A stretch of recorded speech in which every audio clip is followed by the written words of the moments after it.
Have you ever experienced a tenant not paying you rent? Well, let's hope you avoid that.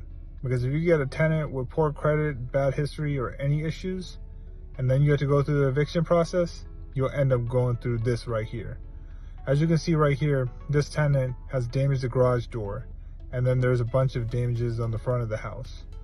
And then as we enter into the property, there's a lot of leftovers the tenant left. They left all their personal belongings. Thankfully, there's no major damages, but all over the tenant left a huge mess. As we continue going into the property, you can see that the tenant left a bunch of marks on the walls.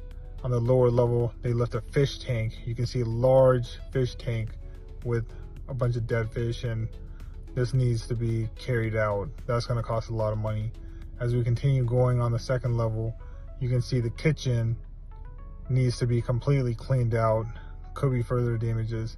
The living area, the kids left a bunch of toys and marks on the walls.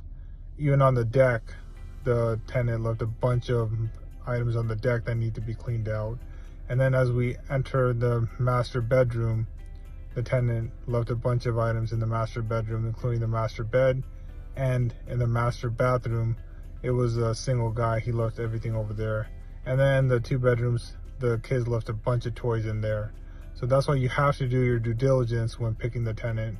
It's better to leave your property empty for a couple months, even a few months, rather than rushing and getting the wrong tenant. This can leave you in a lot of trouble. If you want to learn more, hit that subscribe and follow button.